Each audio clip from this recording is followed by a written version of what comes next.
Okay, well, welcome everybody to our session, on the vaccine front lines, and we have an amazing diversity of panelists here today, and so our plan basically is to because there are kind of three panelists, so the idea would be that we'll do intros at the beginning and let everybody introduce themselves and talk very briefly about what they do in and around vaccines or around the pandemic. Then what we're going to do is we're going to kind of then rotate through those same panelists one more time, and people will give kind of short 6 to 7 minute kind of presentations in terms of the work that they do, and I'll prompt each of the panelists in that regard. I'm then going to spend some time facilitating discussion, so I think it's important that the panelists get to interact with one another. And then what we'll finally do is we'll kind of open up the end for questions or comments. And then if there are any, then we'll just kind of continue our conversation until the full hour is up.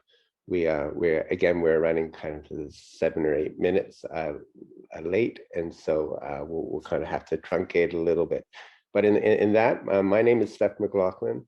I'm a prof at the University of Manitoba. I'm one of the co-leads, I guess, on this gathering. And so I welcome everybody and thank you for attending this session.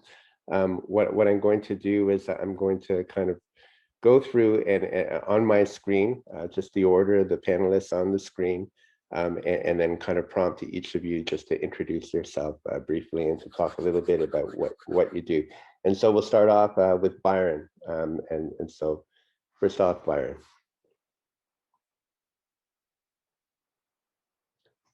You're on mute, Byron. Oh, I figured that out. Bonjour, good morning, everybody. My name is Byron Beardy. I'm Wazigamonk in the Island Lake region of north central Manitoba. I come in as a speaker. I thank the invitation to speak on what I know, what's been passed down to me in relation to COVID and in relation to vaccines, and of course in relation to our people's knowledge. My 9 to 5, I'm a food security coordinator for 4 Arrows Regional Health Authority for the past 13 years, and my home life, I do quite a bit of grounding, if you will, traditional work, traditional ceremonies, and with one of my brothers, I call him, and it was great to see the lineup, and I'll say welcome, and I'll keep it short. Thank you very much for that, and then I'll continue after. I'll help you get you. Perfect. Thanks, Byron. And you also keep birds, I gather, or you have big windows, one or the other. So. Oh, sorry about that. I was going to throw that bird out. It's family just got some birds for COVID, Sorry about that. I wanted to get out of it. They're pretty loud. No, of course, that's fine. And couple of days old. Yeah. Days in the house. Perfect. Okay, Diane, and you next, if you could. Yep. So, bonjour, Shweganun Adishnakaz, Adikdodam. My spirit name is Love Eagle from the Caribou clan, and I acknowledge the traditional territory of Treaty 1 and homeland of the Métis Nation that I have the privilege of living and working on. I also acknowledge the traditional territory of Treaty 3, which is my ancestors at Shoal Lake First Nation 40, as well as honor the water that comes from Shoal Lake 40 into the city of Winnipeg. So my English name is Diane Redsky. I work for an organization called the Mamawichita Center, which translated from Ojibwe means we all work together to help one another. We are a very large urban Indigenous organization that serves the urban Indigenous people in Winnipeg, Manitoba.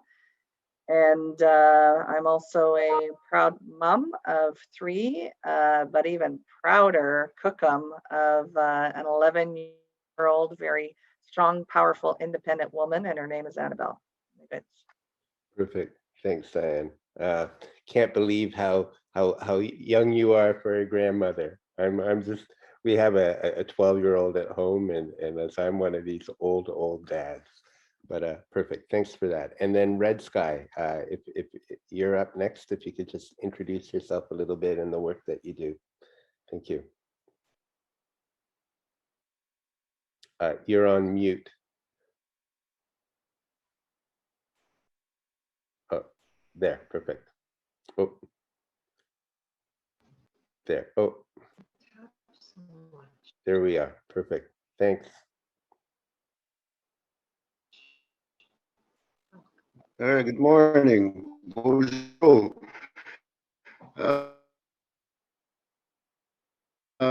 My traditional name is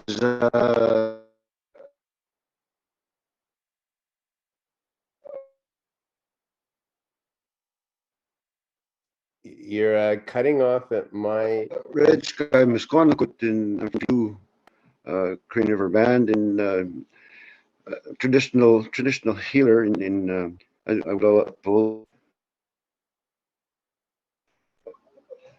I'm trying to understand this COVID, this COVID that's going on. So you cut off there a little bit.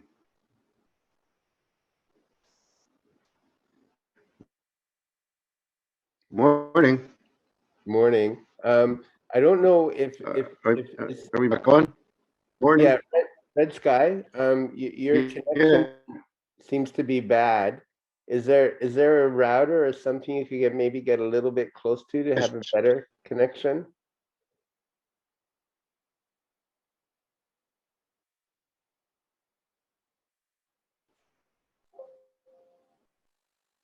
I think we've lost Red. I'll try to move a little bit. Can you hear me? Yeah, if you can sit on the router or be very close to it, that would, in my case, that always seems to help with me if I'm very close to the router, if it's not behaving properly.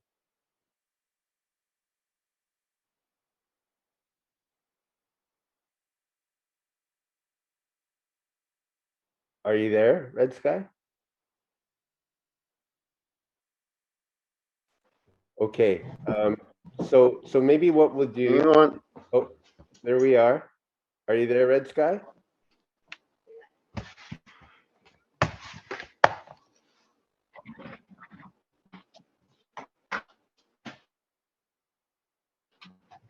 Are you there? Okay. So what I think we'll do maybe is we'll go to Byron. Good morning. Can you Good morning. hear me now? A little Good better. morning. Yeah, good morning. That's Good great. morning. Yeah, that's perfect. Okay. Good. Yep, we can hear you. Yeah. So thanks for joining us, Red Sky. I think what we're going to do now is we'll kind of, each speaker will take a turn and talk a little bit about kind of their relationship with vaccines and how they've seen them in operation, or in your case as a traditional healer, what you see is the role of vaccines, if anything at all, in the role of traditional healing around around COVID. But maybe we'll start off, if we can this time round, if we can start off with, there we go. With Good morning. Can you hear me? I'm here. Yeah, we can. So we're going to go to Byron first.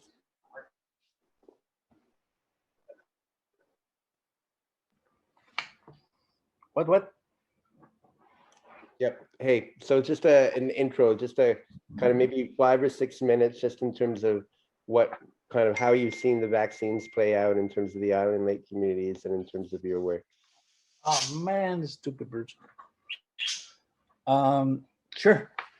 I think just to start off, I kind of feel awkward starting off. I know nothing. I'd rather have others speak, but in any case, I will do my best in relation to my understanding of COVID and what has been happening for the last year and a half.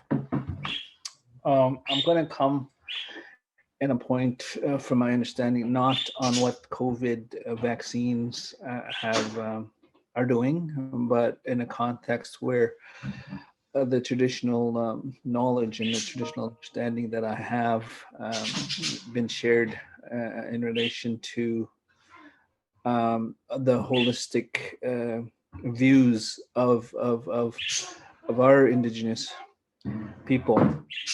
Indigenous, First Nation, Aboriginal, whatever. We are on Shinnecock of Island Lake Anshinin is how we describe ourselves, and that means the people of the earth.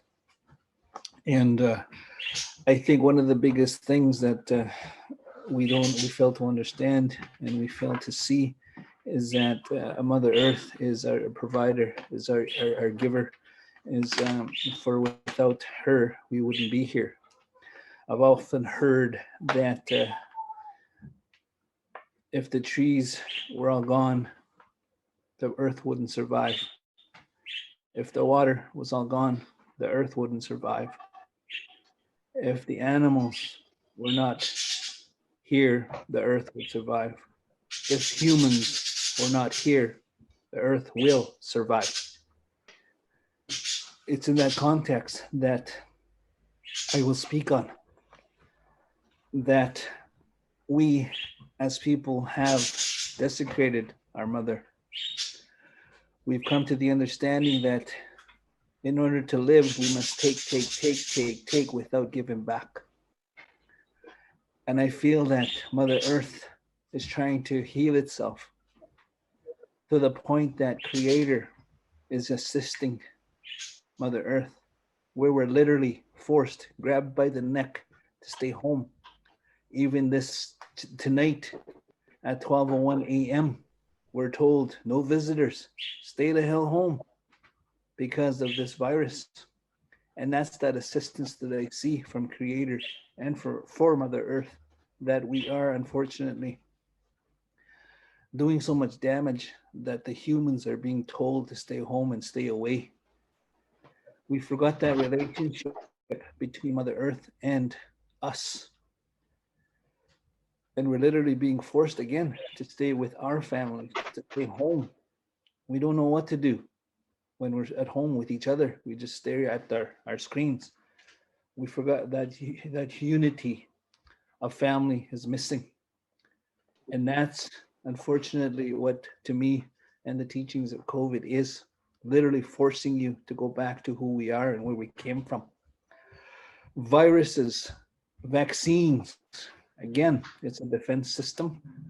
We don't believe in vaccines, but unfortunately, the government is telling us to do that. We wouldn't have to do that if we were doing what we're supposed to do on Mother Earth, on our mother, where we take and we give back. We don't take everything, and that's what's happening. And of course, back in the day, our people also took care of the ones that were dying and sick. Why I mention that is today we want to live. We want to live to 100, 110. We forget that there is life and death as part of living. But we're so afraid of death that we create all these vaccines and everything in order to live. I'll tell you an example. I had a relative of mine that was on his deathbed, and the doctors come and ask for the resuscitate. Do we resuscitate you if you happen to? And it was an uncle of mine, and he says, no, do not resuscitate me. Why should you as a human decide on if I should live or not when the Creator has already given me that time? If I'm stop breathing, leave me alone. Let me be with my Creator. If you resuscitate me, you're disturbing that connection between Mother Earth, between me and my Creator. And with that, needless to say, today, he's alive and well. It is that belief that we've lost. It is that inner human that we've lost. We're so afraid to die. We've lost so many people with this vaccine, and again, with this virus. And it is again that we're making room. There's too many of us. So it is with that respect that I speak in that regard. I was wondering what to speak. I was wondering if I should do a PowerPoint presentation and all, but no, I wanted to speak that on my personal views, if you will, from the teachings of my people. I travel quite a bit, and I work closely with Redsky. Travel quite a bit to different nations, and all the teachings are the same. I've been traveling this road with the people dub it as the Red Road and whatnot, and me, it's life. Basically, it's life. and the teachings of my people where I come from. And it's all the same throughout, wherever. You could be Japanese, you could be German, or whatever. You have that identity of who you are and where you come from. And we have those different ways, but it's unfortunately that the views that brought to us from the across the pond, the colonialistic views, unfortunately, has taken over. So we have to go back and find out who we are, where we come from, and embrace that life that's given to you. We're so afraid of death that we'll do anything to keep alive. And we need to stay focused on who you are and where you come from.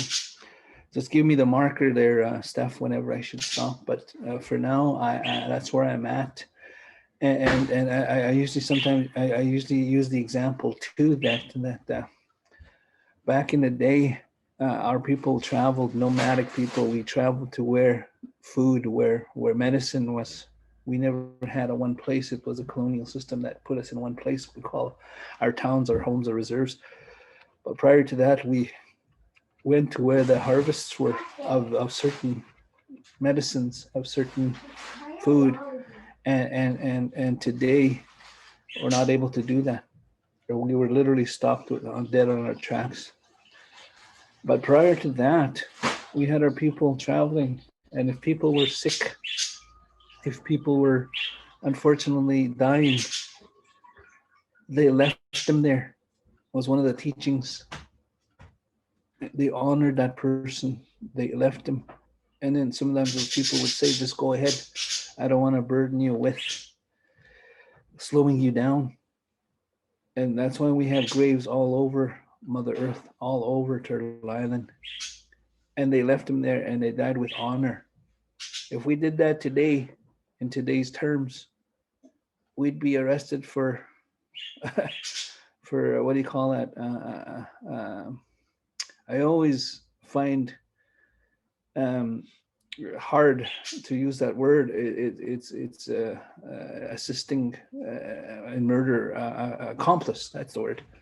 You'd be charged for accomplice to the death of that person. So again, the views of different people is very, very, very from today and yesterday. And I wanted to speak on that focus in that angle. And I wanted to say, miigwech, and thank you very much for this little opportunity. I know we could spend days here to talk about this, but I wanted to go in that route. And with that, I'll say miigwech. Thank you, Byron. That's a really important context in which to have a conversation like this. And obviously the science and kind of Western kind of ways of thinking just focus on the easiest solution, and sometimes it's a technical solution, and lose sight of that context. I know, Diane, in your case, that you've been working in a very different context from Byron, you know, in terms of the fly-in communities.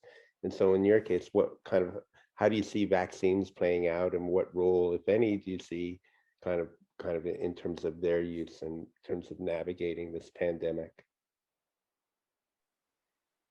So thank you. First of all, Redsky, that's a nice first name.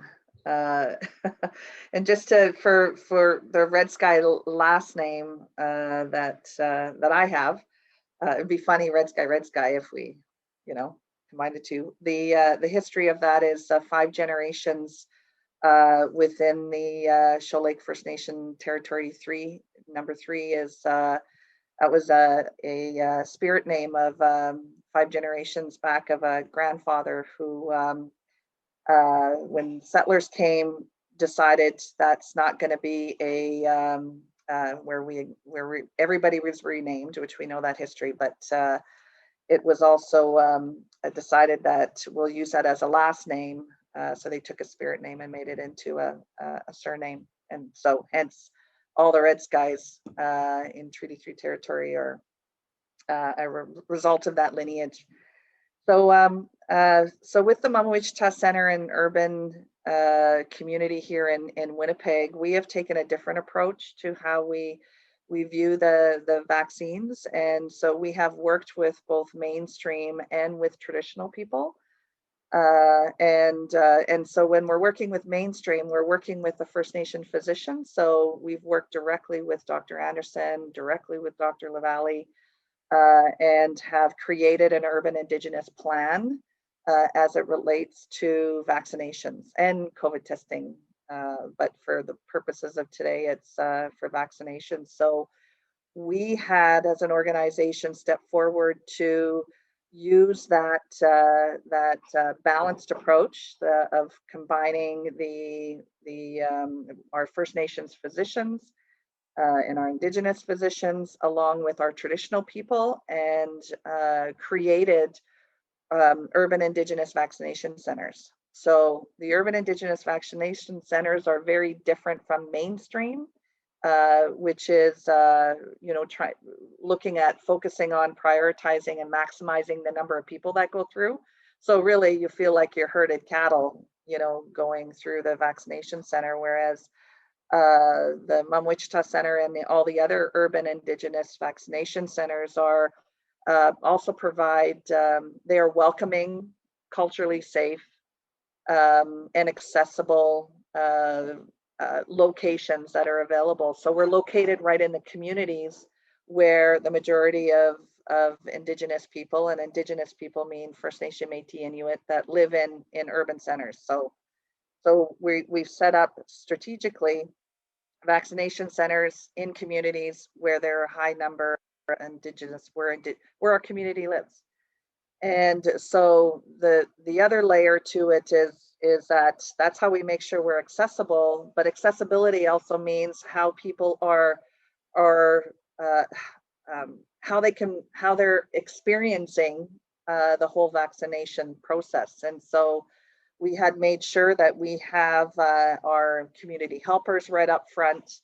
There is a community support program as part of the vaccination center, because not only do we have to get people there once, we have to get them there twice. So we have a wraparound community support center there.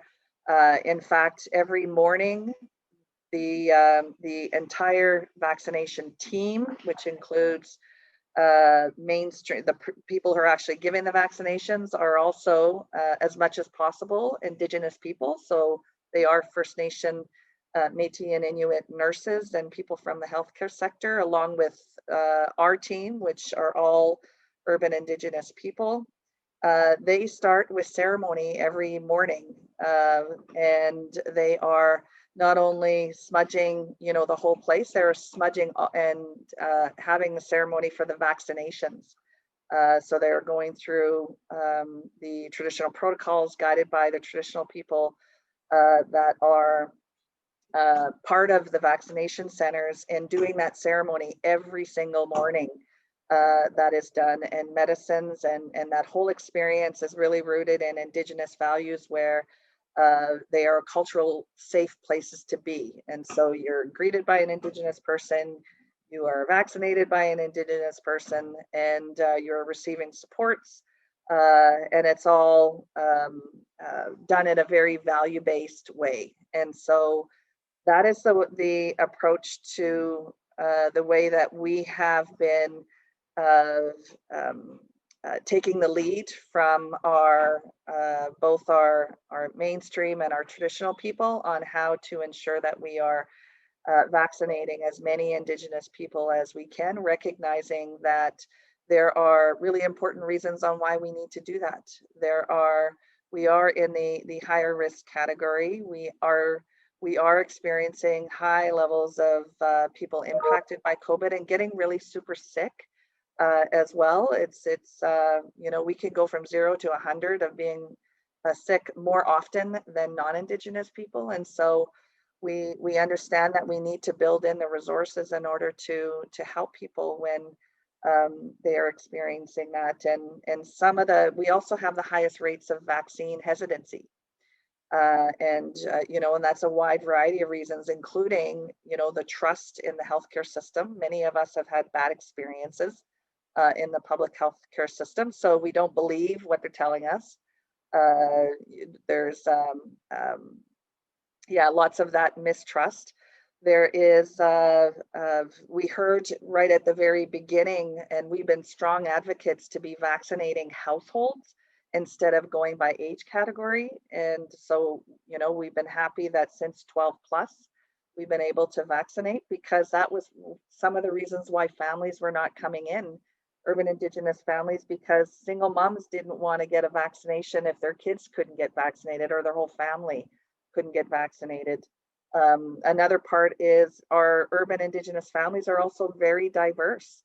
You could have a First Nations mom with a Métis partner, you know, and you know, or a non-Indigenous partner, and you know, with Métis children, and so it's just these households are really diverse, and there are non-Indigenous people that are within these households, and so our urban Indigenous vaccination centers were saying, no, we want the whole household to come, because we recognize that our families are very diverse, and everybody that's within that household qualifies for a vaccination, you know, 12 and up. And so those are some of the reasons in terms of the vaccine hesitancy, including we also have to be able to go where people are at. So we're advocating to do in-home vaccinations, because some of our people can't get out of the house. They're physically cannot get out of the house.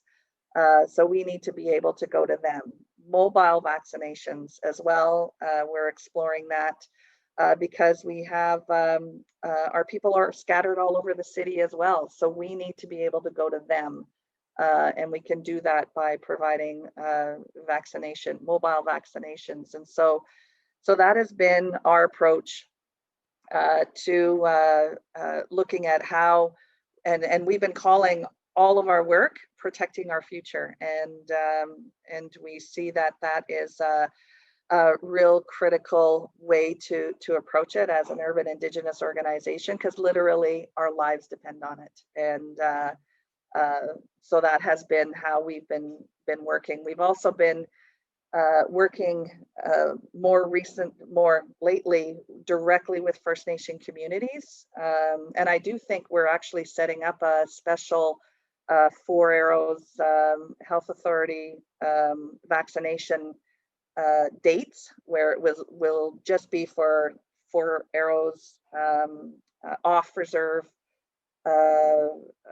members to have a special time, a special date, a special time for their vaccination. So their own communities can help their own off reserve community members. And so we've also been reaching out to and working with Métis leaders and Inuit leaders to make sure that we're doing what we can to ensure that those that want to get a vaccination can have a welcoming, culturally safe and accessible vaccination experience. So good for now. That's great. Thank you for that. And so obviously, you know, personally and sometimes professionally, you know, you interact with obviously very, very complex issues around healing in the context of COVID. I think it looks like we've maybe lost the other Redsky Campbell, and so. No, you haven't. What we did was he called me on my cell, so he's listening in via cell phone on my speakers. So he is here. We're listening to you. So okay. Wonderful. Because of his because of the Wi-Fi issues, he says it's glitching. So so he called me. So he's on the phone. He's listening. He's wonderful. Listening to Diane. So he's here, but not via connection on this platform. Wonderful. So is there a way maybe then, Byron, you could hold go ahead and ask him this question. Is everything set up? Okay. Awesome. So Redsky, so thank you for joining us and persevering despite all the technical glitches. And so if you can talk a little bit about, as a traditional healer, kind of your experience with COVID and also maybe vaccines, if you're comfortable talking about that and your relationship with both the pandemic and with vaccines. Yes, good morning again. Can you hear me? Yep. Yeah, it's great. This is wonderful. Thanks, Byron, too. Well, live in the country. I live outside of Winnipeg, so I'm supposed to have high-speed internet, but that's debatable. But yes, as a traditional leader, as they referred to me, as a long history of the work that I do comes from 7 generations of my family, and I believe God, the Creator, if you will, gave us a few things to work with, and that's faith, belief, and love. And today we're not understanding that gift that we were given, and our traditional belief of our people have always known medicine plants to help with certain illnesses, and up till today, what we forgot, what we're learning today about all these traditional medicines that our ancestors used to help the people heal. And then, of course, with this pandemic, the last pandemic 100 years ago, my grandmother would have been about 8 years old. And she managed to have future 17 children and produced many grandchildren and great-grandchildren up to today. I didn't hear the people talk too much. Didn't people talk about this pandemic? What I'm learning today is I work with a lot of people right across North America, and listening to their oral history of this pandemic today as to yesterday. Traditional belief again is important to us as Indigenous people in terms of what we can do to help offset this sickness that's here, because that sickness is real. We have traditional sweat ceremonies, we have traditional medicines we rely on, and of course that fear that people have. I remember when this broke out, this pandemic, I had a lot of phone calls from all over, people in fear, people not wanting to die. So phoning me and asking me for advice. Is there any traditional medicine that we can drink to prevent this COVID? So as a traditional leader, as a knowledge keeper and a knowledge of traditional herbs, I did provide some medicine teas to the people, and it helped. And then of course all this this vaccine, this new vaccine in this new age, this new Western world we live in. People were very skeptic about this vaccine and having fears of this vaccine, and of course getting advice, asking for advice, and so we agreed. I agreed to take the vaccine. Simple reason, because of this Western laws that we have to follow today, and it's I remember when Byron asked me, I said, "Well, we're damned if we don't, and we're damned if we do." in terms of taking the vaccine, the things that are coming with it, and the laws that are coming with it, and of course talking to other lodge keepers, knowledge keepers, that the belief system is lost, the faith is lost, and of course the love is lost to what we were given, the tools we were given to use today. And can you hear me? Can you hear? Hello? Can you hear me? Unmute. Great. Yeah. Unmute. So it's great. And thank you, Redsky. It's perfect. Okay, so in like I said, in terms of as a knowledge keeper of traditional medicines, and listening to the knowledge keepers of other communities, I do travel North America. I listen to all the oral history of our people in terms of pandemics, what they know, um, and also acknowledging our traditional medicines to help us to a certain degree. Of course, I always believe in life. We're born, we live, and we die. A lot of us don't want to die, and a lot of us we're looking for some kind of a miracle, even in terms of traditional ways.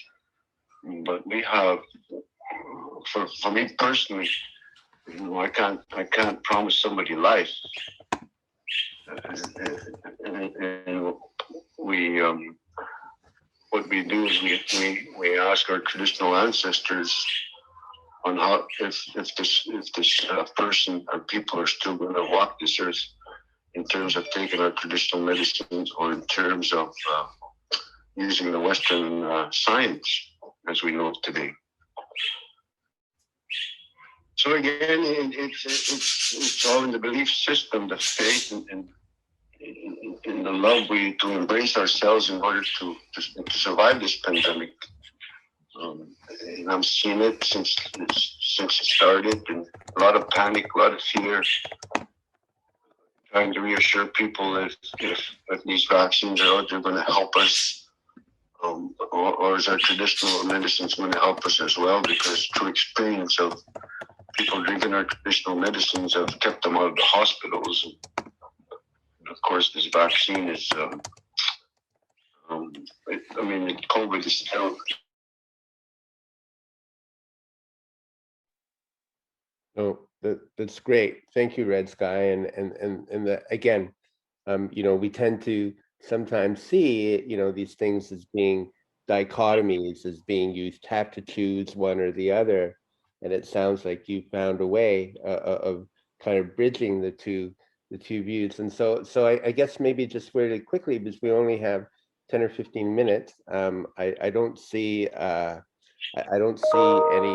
kind of questions in the chat yet, and for sure, if people have a question, I think there's room for that. But then kind of going back both to Diane and to Byron in terms of, so for example, like how do you, when people come to you and ask for advice and say they're more comfortable with traditional healing and they may or may not be interested in the vaccines, how do you respond to that? Maybe starting off with Diane first, because you probably confront this on a daily basis, right? And so how do you bridge those worlds? You've already talked about ceremony and smudging, etc. But if someone is interested in traditional healing, quote unquote, how do you respond in that regard?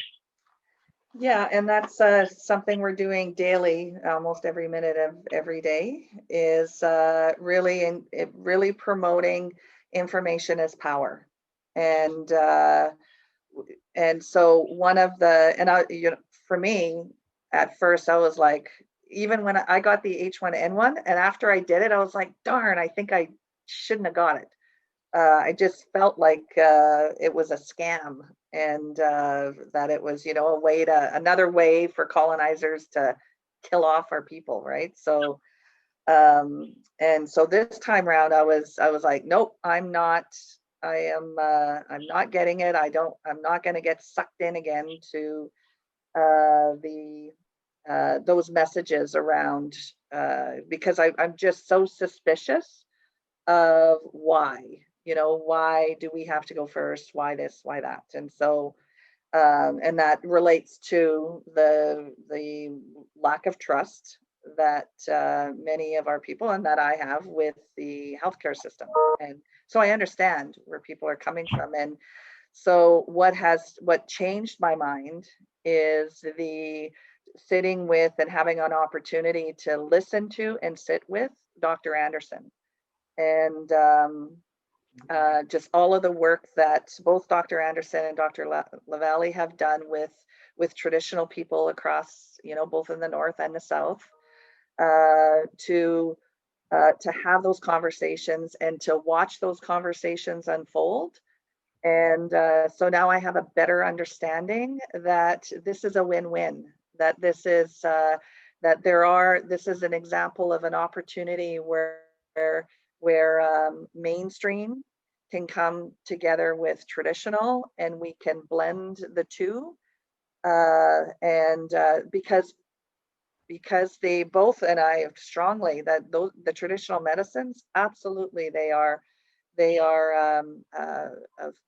of high value. And so what we talk to people about is, look at all of the information, look at where you're getting the information from, get the facts from the information. And we've strongly been encouraging our community to look at both of what our First Nation and Métis physicians are saying, along with our traditional people, knowledge keepers, and then make an informed decision. And look at both, and then if you don't change your mind to not get a vaccine, then that's your you have a right to say no. And so that's the approach that we've done here in Winnipeg, is to ensure that we are only promoting and putting out there factual information so that people can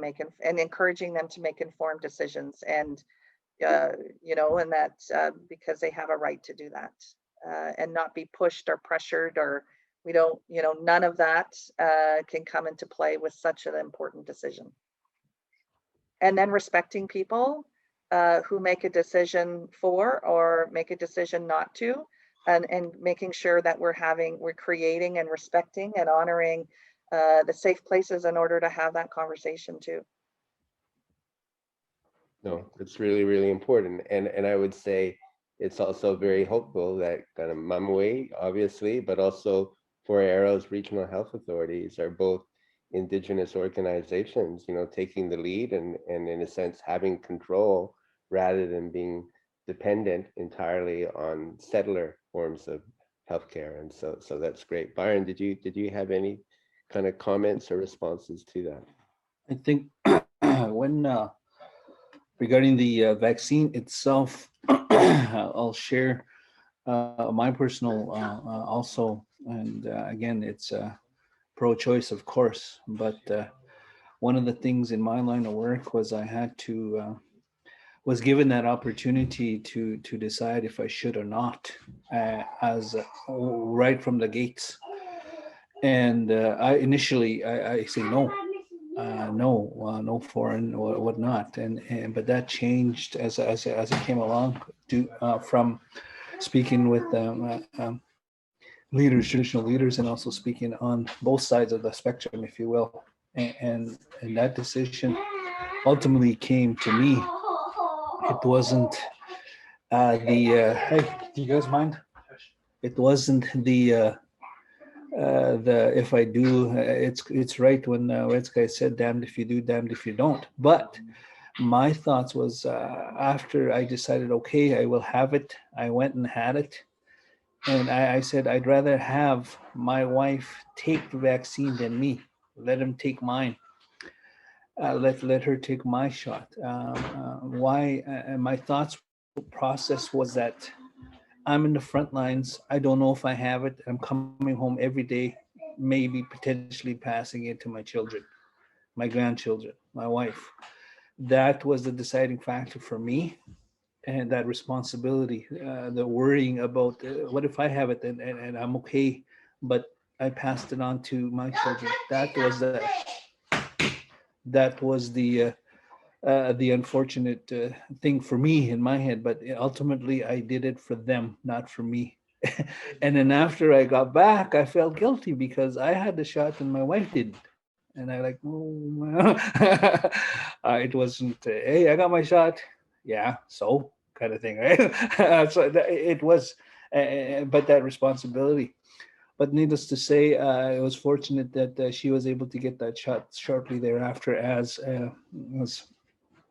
they went ahead. So both myself and my wife are fully vaccinated, same with my daughter, my children. Again, it was one of the things is damned if you do, damned if you don't. That comment is like, because if you do, great. It goes against what some of the teachings, and then if you don't, then the government will get you, right? And then the society will again, oh, here they'll look at you differently where you didn't get the shot, kind of thing, right? So I just wanted to share my perspective on it. It wasn't for me. I felt it was for protecting my family, protecting everybody. That was my context in that. Thank you. No, thank you. And it sounds like you've all struggled in terms of this very uneasy relationship that Indigenous people have with governments, and how that has manifested itself around health and the way that health is provided.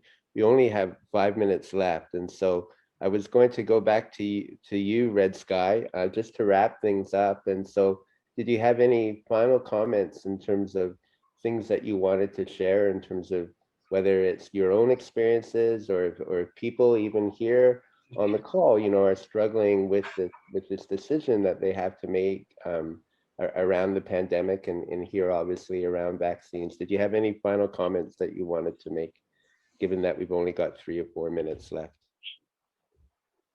Yes, in terms of, again, in terms of this pandemic, and listening to the knowledge keepers, Ontario, Big Island, with this elderly lady there, she talked about her grandmother's time during that pandemic, and then believing, having faith and belief in this world. A lot of people that chose the traditional path, and a lot of people that didn't, unfortunately, had mass graves during that time, like 100 years ago, during that Spanish flu. Again, in terms of belief of the Western way of life, we always, I remember my other people telling me, go get an education, go learn that white paper, but never forget who you are. Like I said, I come from a long line of traditional medicine people, my understanding, and my name, Redsky, was going to put in our language, is given to me at my birth. But of course, we have to have English names or Christian names, so my parents called me Norman. And my belief is today, the struggles that I have in life, and the mistrust that we talk about during these hard times with that vaccine, and taking it to prayer, taking it to the belief system in terms of government, because I read in the paper the other day, or on the news, that government is, I don't know if I read it right, but punishing people that have not taken the vaccine. What that means, I don't know. They didn't clarify it in terms of punishment. And what my brother Byron here just talked about is, it's all up to us as each individual, yes. And I got, the reason I took that shot is because I do work with a lot of people, and I've been very blessed that over the past year and a half that we've been through this pandemic, nobody's come here with that sickness, and other than the common cold and of course natural sicknesses, diabetes, cancer, heart disease, those are all there. So we deal with them through our traditional way of life, and working with it, and working through this pandemic. And I know it's hard that people can't visit. It causes a lot of mental stress on the people. And because I did the phone calls yet about what can we do. There's nothing we can do. We do have to listen to, unfortunately, of course, we have to listen to the restrictions, the law. If we break laws, we get punished. And in terms of, again, going back to our traditional ways, church and state have a lot to do with our belief system, and it's still affecting us today. And when we live in this world, we have nowhere else to go. So, we learn, we help ourselves understand how we can survive this world without prejudice, and so we survived, our ancestors survived, again, in terms of mistrust about all this new Western science that we hear or talk about. And if they wanted to get rid of us a long time ago, they would have. We're still here,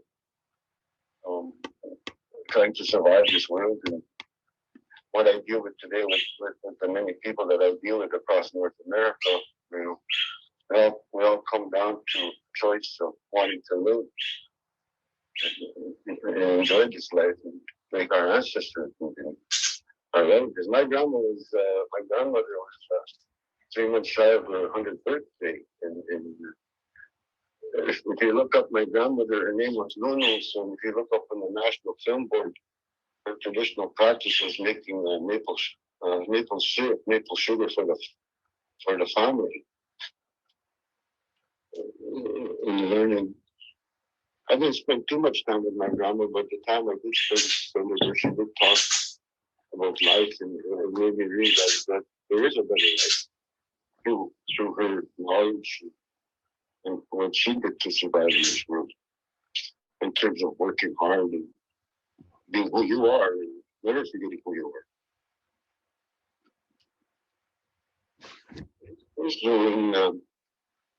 So I survived up till today, and like I said, I'm very grateful to the knowledge that little bit of knowledge that we do have today in order to survive this pandemic, even though it's hard mentally,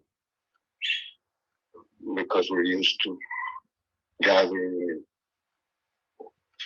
and just to sit and talk with people, you know, and learn about our traditional ways and never forgetting, because it's the future we take it to. That our children, I know my grandchildren, they enjoy coming to the lodge ceremony in terms of trying to understand who they are, understanding their papa, what he does that works with people. I remember my 4-year-old grandson his mom asked me, "What do you want to do for your birthday?" He said, "I want to go to Papa's, have a sweat." That was beautiful. For me, it was beautiful that they can experience that.